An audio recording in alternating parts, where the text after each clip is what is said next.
Hello, listeners. This is Kat, and welcome back to Put Your Hands Up Podfics. This will be the continuation of Little Acts of Kindness. This will be part 36, chapter 36, entitled, Is She Even Real? Okay, guys, I think we should split into two groups. A group that'll hunt down the members of 1A, and another defending group. Shota started to say, outlining a plan. The door to the station opened, and Vlad-sensei walked in. All right, we have 10 minutes to make this station into a fortress. We aren't going to let those kids outdo us. They may have won the first round, but they won't win the second round, Vlad announced, taking over. Shiozaki, I want you to create a dome of vines around the station a couple meters out. Then Hananuki, around the vine layer there should be a patch of stable ground for you kids to defend from, and I want you to create a moat of soft ground around it. Then Komori, create a layer of poisonous mushrooms around that layer. And then finally, Bondo, you'll create a layer of glue. It's going to take more than 10 minutes to create it, so everyone get to work right away. Kororo, you should destroy the lights inside of the station. Everyone else, get into your defensive positions and keep a lookout for Class 1A. Kaibara, you're going to create small tunnels for us so we can move between the moats as needed. Sir, aren't we supposed to listen to the Vice President for a plan? Kendo questioned. It's fine. Sensei has more experience, so we should just do his plan over mine, Shota quietly said, giving a smile as he waved off Kendo's concern. Besides, if you don't think Aizawa's doing the same thing, then you're wrong. Shota, who was listening to Yaoyorozu line out her plan, sneezed. What are you waiting for? Get to work, Vlad told them. Nato nodded and went over to Shiozaki, ignoring the glare she sent him. Shiozaki didn't like most of them, being religious. Let me help you, he said, raising a hand up. One thing he had recently discovered is that even after 5 minutes the quirk stayed around, so long as the original quirk user established a connection to it, which meant for Shiozaki, Bondo, Komori, or Tsuburaba, he was able to help them despite his time limit. The girl grimaced, but nodded, holding a hand out towards him. He placed a hand, copying her quirk, and then the two got to work on creating the vine dome. Nato wasn't sure he would get used to having vine hair. It was just weird. There was no pain in it coming out, but he could still feel it moving out of his head. Nato was of the firm opinion that one should never feel their hair growth happening. It wasn't as bad as when he'd copied Shishida's quirk, though. Growing hair all over the body when he activated the quirk hadn't been pleasant. 30 minutes passed with no sign of Class 1A, and he and Shiozaki had finally finished creating the dome of vines, encasing the building in darkness where Kororo thrived. Seeing that Komori and Hananuki were done with theirs, he went to check on the progress of Bondo. Finding that the boy was still laying out the glue moat, Nato offered his help. Holding out his hands, he gave a huff at the sensation of glue coming out of his hands. Better than his face, though, like Bondo. It took him a bit to figure out the right consistency and drying time, but once he did, they finished the glue moat within another 10 minutes. They were finished with their defenses, taking almost an hour to create, and Class 1A still hadn't shown up. What are they planning? Tokage wondered, an eye and an ear missing. Nato noticed it floating up above, keeping a bird's-eye view of the place. Can you see them? Not the main group, but I saw a few going around to some of the grocery stores, coming out with bags of food, Tokage told him. Bags of food? Are they trying to wait us out or something? Nato asked with a scoff. Tokage shrugged. I don't know. Next time you see one, let me know. I can copy your quirk and try to follow them, Nato suggested. Sounds good, the green-haired girl agreed. Another 5 minutes passed, and she informed him. I see a group. Nato placed a hand on her, copying her quirk, and then used it. Nato shuddered a bit as he felt his eye detach from his body, despite the fact that he could see from it. Honestly, Tokage's quirk was one of the hardest for him to use. If only because it reminded him of how he first discovered his quirk. 4 years old and in a classroom next to his friend who was showing off his quirk, a quirk that let him remove his limbs and reattach them anywhere on his body. Nato had thought it kind of gross, but had still touched the severed hand, only for a moment later. His arm fell off. His frightened scream had scared the whole class. When they realized he had the same quirk as his friend, everyone was confused, until the couple minutes passed and the copy wore off. It didn't take them much longer to realize he could copy people's quirks, but he still had nightmares sporadically about his limbs falling off and him not being able to reattach them. Moving the eyeball through the air, he went in the direction Tokage directed him. After a minute, he found them exiting the building, and so he followed them through the streets. Luckily, he kept his hand on Tokage, as it took longer than 5 minutes to follow them back, but when he arrived, He didn't see much other than the sports festival winner eating a bunch of food, an intense look of concentration on her face. He frowned, confused as to what he was seeing. Didn't she have a quirk that let her create stuff? Maybe she had to eat food to use her quirk. So maybe she was making gear for the class, and that was what was taking them so long. Seeing movement, he focused on the arms dude, only for the explodey boy, who won second place, to start flying towards him, explosions clearly visible. Nato tried to move the eye away, but the angry Pomeranian was a lot faster, and soon the eye was destroyed.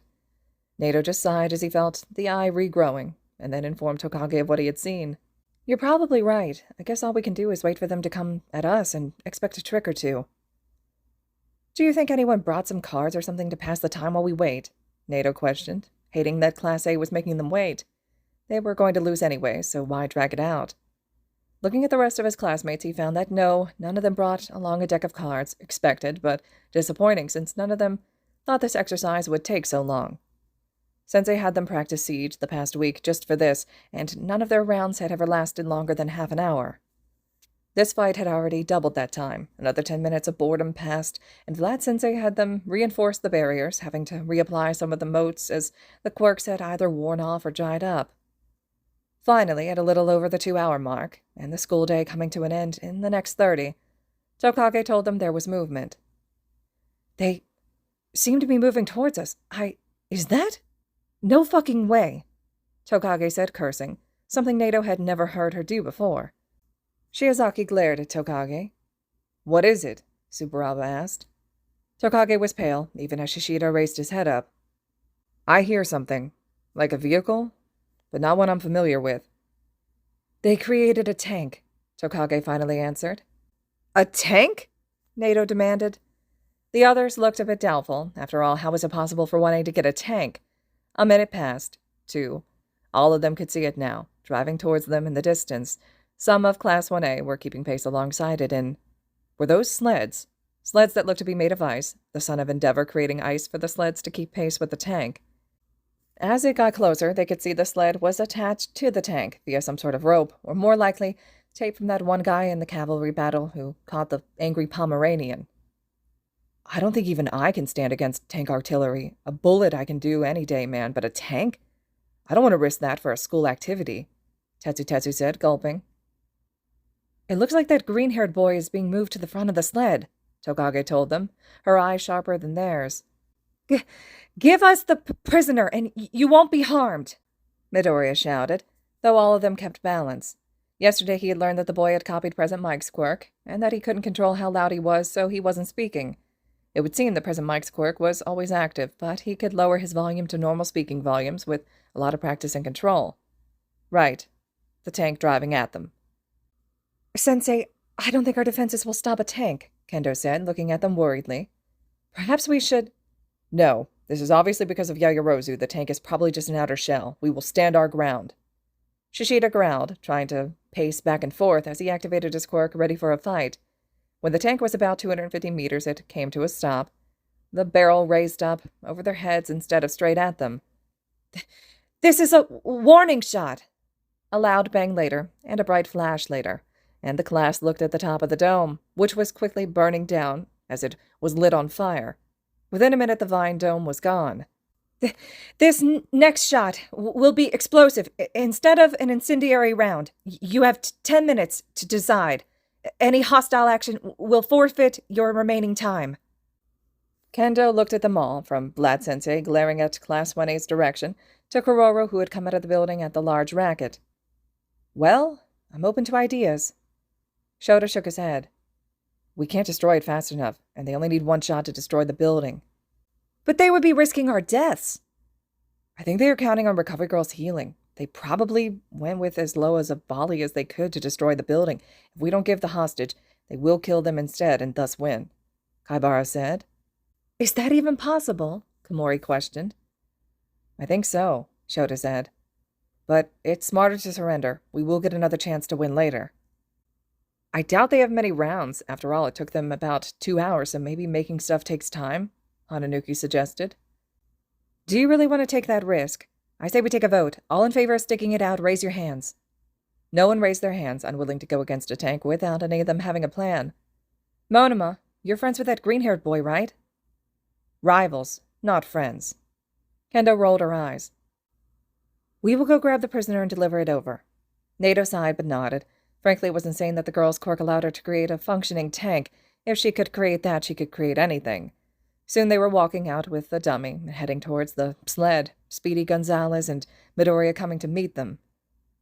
You win this time, but I'll beat you next time, Nato said, smirking cockily at his rival, who gave a thumbs up and a shaky smile. You could gloat some, you know. I know I would, if I had won, Nato signed, trying to encourage the boy a bit. He couldn't have his rival be so self-conscious after all. Midoriya spluttered, shaking his head. Attackers win, Midnight's voice announced over the speakers. A minute later, another voice spoke over the speakers. Yaoyorozu-san, if you would be so kind as to leave the keys in the tank, I will take care of it. Nezu, the principal of UA, had he been watching this? Nato swallowed, looking nervously at Kendo, who also seemed to be shocked. Actually, his rival almost seemed resigned and terrified. Was the green-haired boy scared of the principal for some reason? The Roadrunner looked at Midoriya, and the two headed back to the rest of the class. The exercise was over. They had only done 2 of the 3 rounds, but only 2 were needed when Class A managed to win both. It was a somber affair as Class B returned to their locker rooms and changed to their school uniforms. Was that girl even human? All right, listeners, this concludes Chapter 36 of Little Acts of Kindness. Chapter 37 will be up next. I really like how the author did these 2 chapters back to back with 35 and 36 with 2 different rounds, but you got the perspective of Class A for the first one, then you got Class B's perspective. So I think the author did a really nice job with that. I'm eager to hear your thoughts and reactions as well. And as always, thank you so much for listening.